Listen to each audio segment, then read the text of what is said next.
Whistle importation into Biafra land is a systematic, securing of the land by the Biafran faithfuls.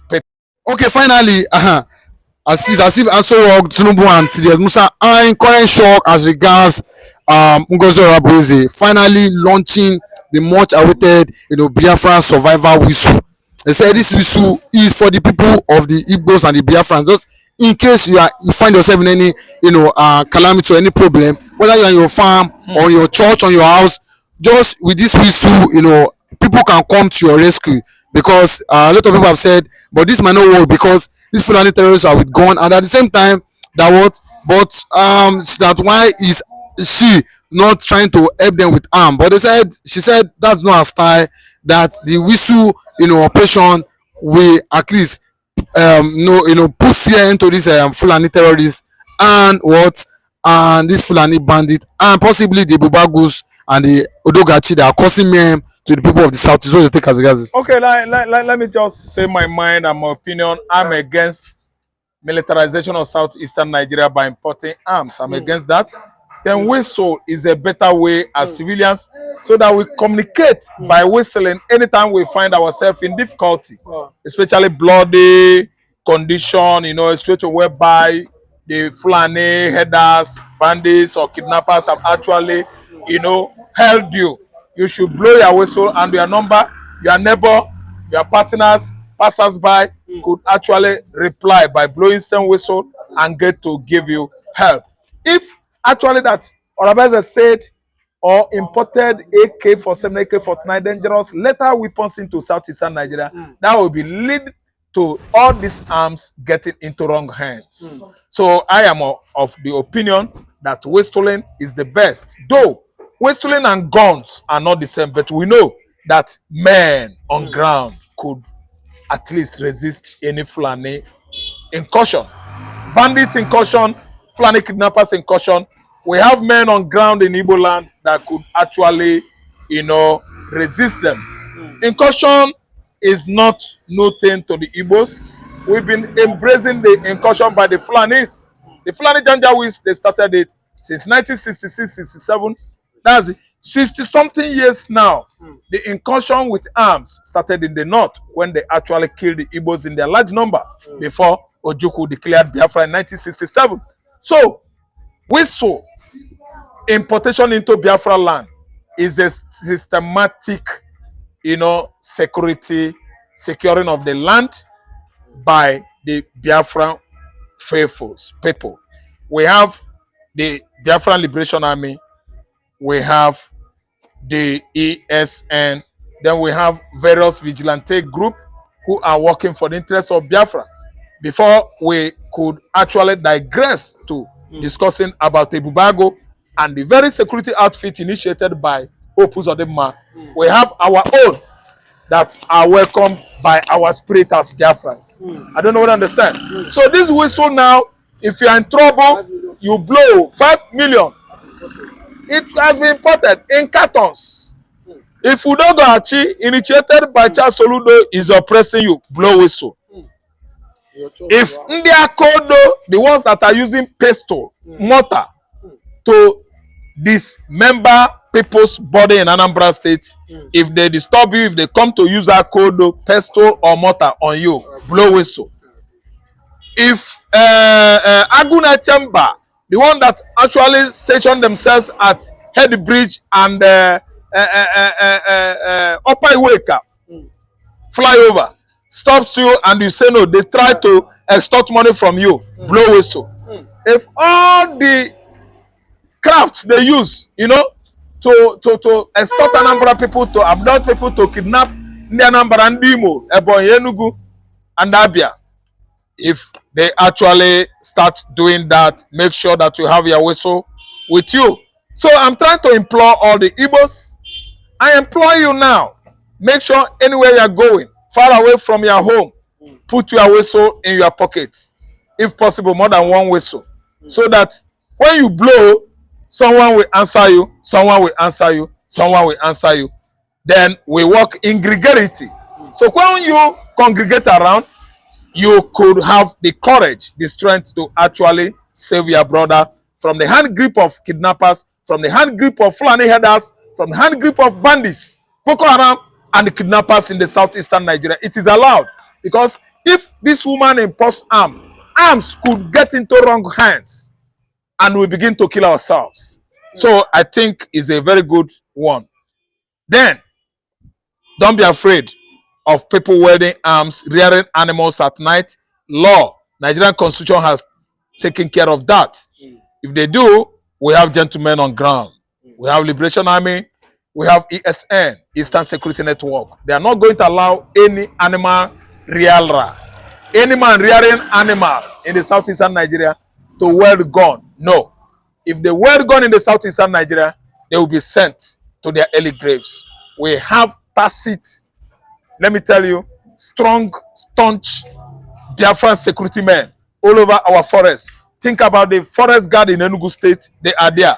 The cattle rearers that are wielding guns, the forest guard in Enugu State, Anambra State, Imo State, Abia State, Ebonyi State, and so on and so forth are going to take care of the animal rearers that are wielding guns at Igbo people. So what happens is that anytime you are going to your farmland, make sure you put into your pocket 3 to 4 whistle. Give your children, give your husband. Anytime it happens, you blow the whistle. I think this idea is a very subtle craft that could subdue, reduce numbers of Fulani headers attacks in Igbo land on the farmland. Then again, I see Aso Rock panicking. Why are they panicking? Because Ngozi Orebeze has come out with this good craft. Let me use it, craft, because it's a craft. He crafted it out and he is carrying it out right now. Because Aso Rock, all they want is Igbo man to go down. And this kind of plans, policy, that Orebeze has come out with is trying to unite the whole Igbos. They are going to use Whistle to cooperate. They are going to use Whistle to bring themselves together anytime all of them are having issue with criminals in the southeastern Nigeria. I am not saying that running guns, using gun to fight Fulani headers is not right. It is. But when you import arms, it might get into wrong hands. Already, we have gentlemen on the ground. The Biafra, Red Scorpions, the Biafra, Red Dragons, they are all down. Even Liberation Army, they are well equipped. But what I mean is that importation of whistles into the southeastern Nigeria is for farmers, it's for civilians, it's for individuals, it's for villagers, community people, traders in the markets. They should be handling this whistle, amicably and judiciously, so that it is going to serve that purpose. The purpose is going to serve is not bloody purpose, but just inviting your Igbo brother, inviting your fellow farmer, inviting your fellow trader, inviting your brother that you are in danger. They should be using whistle. Hey, Baba, where sir? They should be using whistle. It is quite, legal and tenable in the southeastern Nigeria. Good news, Biafrans. The arrival of over 5 million special survival wage tool for the United States of Biafra USB citizens. This announcement was made long ago, I think April, May of this year, 2025, by our Deputy Prime Minister, Dr. Ngozi Orebeze. Finally, the survival wage tool have arrived Biafra land, over 5 million. I think the first batch arrived that April or May, I think so. So, but finally, the distribution will commence as soon as possible. You can see in this video, the video showing down there, I will still allow you to listen to the audio, the person speaking in that video showing down there, so that you hear from the person, from the horse's mouth, as they play in the show. When our Deputy Prime Minister made this announcement a few months back, people laughed at her. Some in the comment section were like, what is the use of the survival wage tool? Is the survival wage tool gonna chase the terrorists in uniform away? Is the survival wage tool gonna chase the kidnappers and all of that? Some even say that it is scam, that is a way the government want to take some money from Biafrans. You know, all those crap from different gullible people who do not understand what is going on. Although the first batch had arrived, I think that April or May. Even as that, though, those timid ones, those gullible ones were still making mockery of the survival wage too. And some of them are even in a country where the country make use of this survival wage too or other safety measures. Yet, they don't embrace the one they have. They always cajole it. They always make mockery of it. They always find fault. They always apportion blames. But the good news is that our Deputy Prime Minister will only it may delay a little. Whatever she says that she's gonna do, she always do them. All right. Now let's talk about this survival wage. Though some people may be asking, you know, just pay attention. With the details. And as a Biafra living in Biafra land, you are required to get a survival wage too for yourself. Again, one person you would like to get about 5, you would like to get about 10, just one per head. Now let's go into the use of this survival wage tool. Why you should make use of survival wage tool as a Biafran living in homeland. Why it is necessary for you to make use of this survival wage tool. All right. Listen, a survival wage tool is primarily used to signal help in emergency situation, especially when you are lost, stranded, or in need of assistance. It is loud and reliable way to alert others, including search and rescue teams, to your location, even in difficult conditions where shouting might not be effective. A witch tool's piercing sound can be heard much farther than a yell and can be used to signal a variety of messages like help me or come here. The coming and the activation of this survival wage tool by all citizens of the United States of Biafra will stop or reduce enforced disappearance of Biafrans in our Biafra territory. How to use this survival wage tool. If you are in imminent danger of losing your life, blow the wage tool once continuously. If you see the terrorists or our common enemies that arrest and kill innocent Biafrans, blow the wage tool twice continuously. Universally recognized distress signal is 3 short blasts, a pattern rescuers are trained to listen for. By blowing these 3 blast sequences, you can attract attention, communicate your location, and increase your chances of being found by search and rescue team. This is very interesting. For the first time, an emergency device is activated in the whole Biafra land. For your information of Biafrans, there is no emergency rescue number or device for Nigerians or Biafrans for the past 100 years. You can go and check it. Yet, Nigeria exploit our oil and natural resources, ship them abroad to establish emergency 911 services for other countries. Imagine leaving their own citizens to die every day, to be killed by bandits, Fulani terrorists, you know, the terrorists in uniform, even the people with them, they even sponsor self. See, let me tell you, all these Nigeria politicians, what owner they see for Nigeria, if they enter abroad, then they behave themselves. They know they even do make those people notice say them be Nigeria politicians. Shame they catch them now. You know, some of them, all this inferiority complex now. Once they enter abroad, then they jump bus. Then they stand for inside bus. Nobody send them. Because even white men, politicians, they know they do all this gra-gra with Nigeria politicians. It's only once they don't land for Nigeria airport, all their wings go can't rise. You know, they feel me, but some of my people, it's a very good news. Now, let me allow you to watch and listen to the video. Please kindly share this video and leave your thought in the comment section. Wow. Thank God. This is our survival whistle. We have it here in our eastern region, in our Biafra land.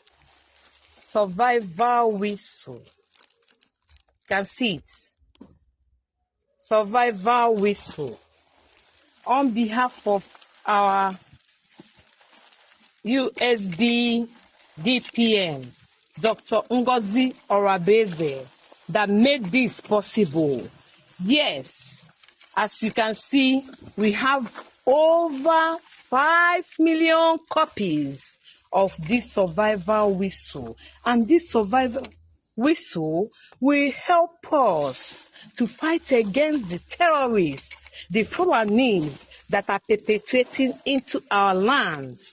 Yes, Yes, Biafra, we have come to stay, and we are not going to stop fighting against the terrorists, Fulanis. Good. Yes, these are the sample of it. Yes. Can hear me? Yes, good. Can hear the sound again? Oh, I don't want to blow it harder. Yes, good. Plea has been granted by Finnish government. You know, it is under Finnish law to serve concurrent. That's 6 years is just 3 years. Meaning, if found guilty, EPA is just going to stay only 2 years plus some months. And I'm trying to tell you that Finland has violated international law. It is too obvious that someone that is agitating for his right is not causing any act of terrorism. And mind you, the people they accuse EPA of sponsoring in the southeastern Nigeria are the first offender.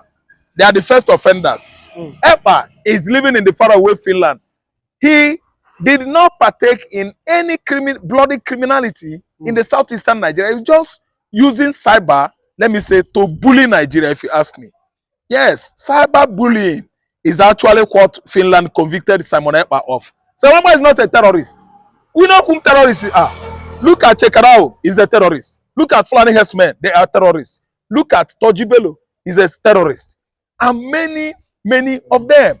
Simon EPA is a businessman living in faraway Finland. And Igbo man, for that matter, they are serious people. Igbo man are the most enterprising people in the world. They don't constitute trouble.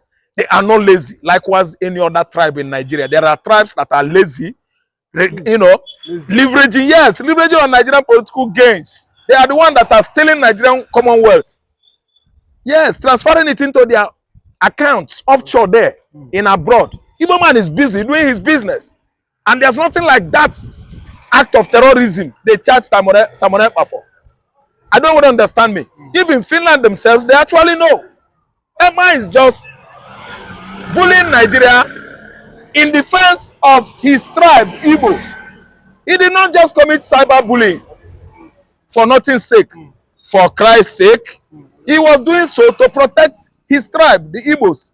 And if that was not enough, we've seen how Fulani Janjaweeds over the years, over the months, since when EPA was incarcerated last year, the Fulani Janjaweeds were busy, still dismissing, unaliving, disaliving Igbo farmers in their farmlands.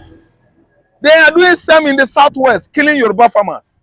Okay, look at the other day in Ondo State. How many Yoruba farmers were killed? They used the dead body of those farmers, took the dead body to Ondo State Secretariat. Ondo Forest has been infiltrated by the Fulani Janjaweeds. Every Yoruba highlands forest in the southwest, the Fulanis are occupying all these forests as their hideout. I don't know what to understand. So I don't know why much ado about a man living his life in the faraway Scandinavian Europe. Simon EPA. It is wrong. UN Charter has been destroyed by Finland because Finland actually has collected bribe. They received bribe from Nigeria. That's why they did not look at the objectivities of United Nations, which is UN charters. I don't know what to understand. UN Charter, you don't violate it. They have violated it. The only thing now is that plea for bail, you know, by the attorneys handling Simon EPA case has been granted by Finnish government.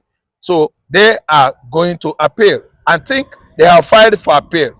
So when next they go to court, if they find EPA guilty of any criminality, it shouldn't be terrorism. It is cyberbullying. I don't know why Nigeria is so much interested on seeing Igbo man in pain. Look at the way AGF was jubilating and accusing a man that was down in jail since 9 months that is going to try him if he comes to Nigeria. Has Igbo man done anybody wrong? China Igbo man, they thief money from government. When last did Igbo man become Nigerian president? The Igbo, they thief for government. Igbo man is busy doing his business. They are very industrious people working. We know people where they thief money. Now, we know people where they terrorize Nigeria. Simon EPA is not a terrorist. Federal government actually knows who are sponsoring terrorism in northern Nigeria. They compiled their names from UAE, sent their names into this country, and they didn't do anything. They swept this compilation of names that sponsor terrorism under carpet.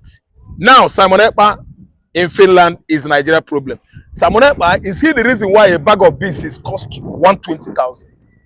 No, tell me if Simon Ekpa constitutes more or less reasons why we are selling a bag of rice here in Nigeria 120,000. Simon Ekpa na the problem. Simon Ekpa make Nigeria economy make they work. Oga, all this one where Nigeria government they talk. They're not doing their job. They are not doing their job at all. Let me tell you, Nigeria is a tired country. They don't know what to say again. See, Nigerian politicians, all of them, they don't know what to say again. The only thing they do is money politics, stealing money for their own families, stealing money for their pocket and their overseas accounts. Igbo man is not the right sinner. We know the sinners in Nigeria. Yes. But according to some people, they will say Simon Ekpa was helping the Nigerian government because for over 20 years in Nigeria, we've been battling with security issues, and the likes of Simon Ekpa has taken upon himself to fight for the people of the Southeast. I'm telling you. As regards, he said it was helping the federal government, yes, not even causing mayhem, just like what the government yes are saying. Do you agree with this? Simon Ekpa has never caused any mayhem or melee in the southeastern Nigeria. The only good job he was doing is to check the encroachment of bloody Fulani headers in the southeastern Nigeria. Nigerian security operatives have failed the Igbos. We, the Igbos, are the ones securing in southeastern Nigeria. Anambra, Imo, Enugu, Ebonyi, Abia. The Igbos, they form their own security outfit to put the Fulanis on check.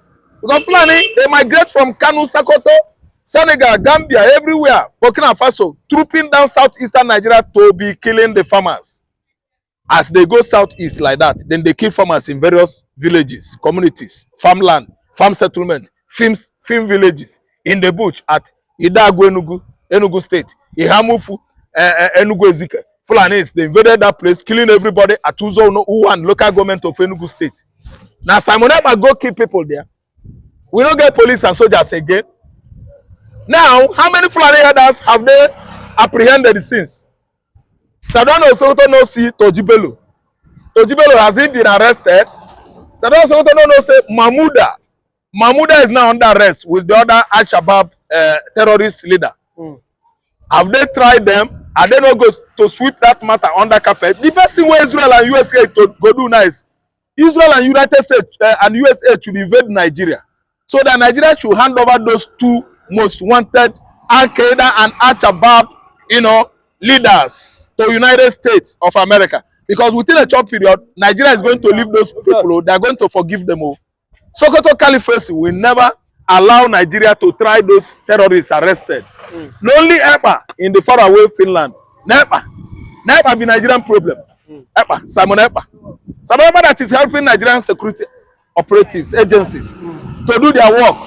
Ekpa is once in Finnish army. He knows how to curb insecurity. That's why he's doing his job in the southeastern Nigeria. It was hoodlums and criminals like Asare Dokubo that hijacked insecurity, the situation in the southeastern Nigeria, because he was employed by most of the politicians. Asare Dokubo has been often coming out on social media to testify that he was employed by politicians in the southeastern Nigeria to cause all those bloody melee going on in Imo State, Abia State, Anambra State, Enugu State, and Ebonyi State. Asare Dokubo has owned it up, and security agencies in Nigeria just looking like morons. They could not swoop on him and question him to find out where he is implicating himself. It is someone that is living in faraway Finland that they sent Bianco Ono, Minister of External Affairs, Ojo went there too to go and testify in the court so that they will jail Ekpa. The real cause of the problem, Nigeria is not following it. They don't want to arrest this insecurity state of the country. But do you think that the Nigerian government can really solve or fight this insecurity if they really want to do? Because I'm saying they're not doing anything. No. It's not serious. No. This present government is a monetized government, to favor the the stakeholders, monetized government, the key state actors are the ones that are bagging out money. They invaded the whole pot. All the federal agencies are just money-minded, over-monetized. Look at what is going on at Tinkan Island, Wharf. What do you think is going on there?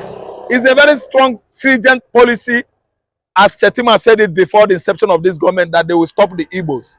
That the Igbo man is too arrogant and pompous. They are going to use levy and the stringent port fares, fair tariff to what Igbo man's effort of expanding his business. So that's why to clear a container this time around, you are going to pay with your nose.